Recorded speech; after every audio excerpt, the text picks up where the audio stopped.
Mana o'tgan safar mana bu yerda bitta muzlikda ko'rsatgandim. Mana shu yerda joylashgan. Bu Fetchenko muzligi. Hozir Tojikistonda boshqacha nomlashadi. Ismoil Somoniymi? Ha, bu cho'qqin nom. Mana o'rtada uzun palasa bo'lib turibdi, chiziq. Mana shu. Mana shu chiziq to'liq tog' vodiy ichini to'ldirib qolgan muzlik. Tog'lar orasi muz bilan to'lgan. Ha, mana vodiy bo'ladi-ku. Bo'ldi, o'sha vodiy shuni muz bilan qoplanib qoladi. Ya'ni buni tayyor suv ombori desangiz bo'ladi. Tayyor suv ombori. Faqat o'sha muzlatilgan holatda turadi. Ha, bizga kerakli vaqt yoz. Yozda harorat ko'tariladi va erib suv tushirib beraveradi. Qayerga ketadi buni suvi? Buni suvi Vaqshga tushadi. Va Amudaryo oxiri. Va Amudaryoga tushadi. Va bu muzlik nima deydi? Dunyodagi qutb chizig'idan tashqarida, ya'ni qutbiy hududdan tashqarida joylashgan eng uzun muzlik. 77 kilometr uzunligi. Yo'q. Bu hazilakam emas, uzunligi. Ya'ni Toshkentdan Chorvoqgacha deganda muzlikning uzunligi. Mana Fetchenko. Ana shu muzlik va buni qarang, hajmi 144 kilometr kub. Tasavvur qilyapsizmi? 70 ta Chorvoqda. Yo, endi qarang. 1 kilometr 1 metr kub suv, muz 1 metr kub suvga aylanmaydi. Kamroq bo'ladi suv. Muz kattaroq bo'ladi. Taxminan 1 metr kub muz 912 litr, 910 litr atrofidagi suv bo'ladi. Katta farq qilmaydi. Katta farq qilmaydi. Ha, ya'ni 144 bo'lsa, bu taxminan 130-132 metr kub suv degani. Ana shu. Baribir ham 65 barobar.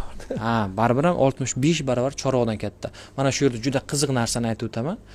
Xo'p, buni yuzasi 650 yoki 700 kilometr kvadrat. Fetchenkoning yuzasi, sirti. Ya'ni biz yuqoridan qarasak, buni yuzasi Toshkent shahridan 2 barobar katta. Umumiy olganda Toshkent shahridan 2 barobar katta. Lekin shu Fetchenko muzligini eritsangiz, kelib chiqadigan suv Balqash ko'lining suvidan katta. Qozog'istonda. Buni muxlislarga ko'rsatib o'tamiz, qaysi ko'lni aytayotganlarini bilish uchun. Mana bundan katta deyaptilar.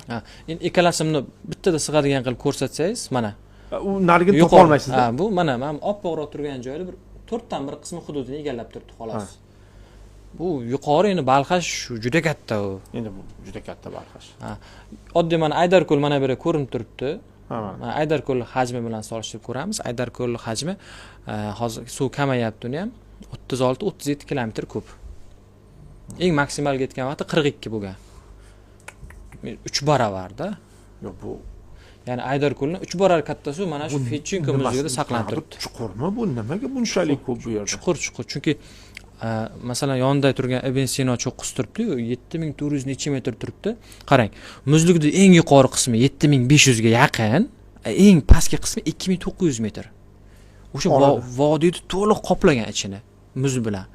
Va u muzlikning qalinligiga kelaylik, qalinligi 1000 metrdan qalin. 1 kilometrdan bor. 1 kilometrdan qalin joyi bor ana shu muzlikda. Endi tasavvur qilavering uni qanaqa hajmga egaligini.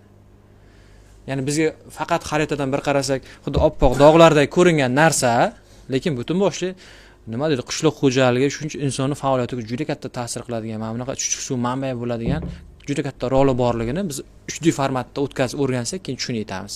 Mana Balqash ko'lini ko'pchilik ishonmasligi mumkin. Va shundoq katta Balqash shu Fetchenko muzligidan ham suv kammi deb o'ylashi mumkin. Lekin Balqash sayozda. Bu qalinligi 1000 bo'lyapti. Uniki bo'lsa bir 15-20 bo'lishi mumkin. Ba'zi bir joylari juda ham sayoz. Yoki Aydarko'l ham shunaqa, u ham sayoz. Eng qizig'i, Balqash ko'li misol uchun yarmi chuchuk, yarmi sho'r ko'l, Aydarko'l ham sho'r ko'l. Bu to'liq chuchuk suv manbai. Tayyor. Mana muzlikda qanchalik ahamiyatga egaligini bitta belgisi. Uni saqlash uchun insoniyat hech qanaqa ortiqcha xarajat qilmaydi-da. Misol uchun suv ombor qursa, u damba qurish kerak. Unga yoki yana tok olaman deb elektrostansiya quradi, qancha odamlar ishlash kerak, uni remont qilish kerak, misol uchun-da. Muzlik tayyorda u. Unga hech qanaqa xarajat kerak emas. Uni saqlay bilishimiz kerak, iqlim o'zgarishini oldini olib. Ya'ni hozir oldini olishga qiyin, hech bo'lmasa o'zgargan holatida saqlab.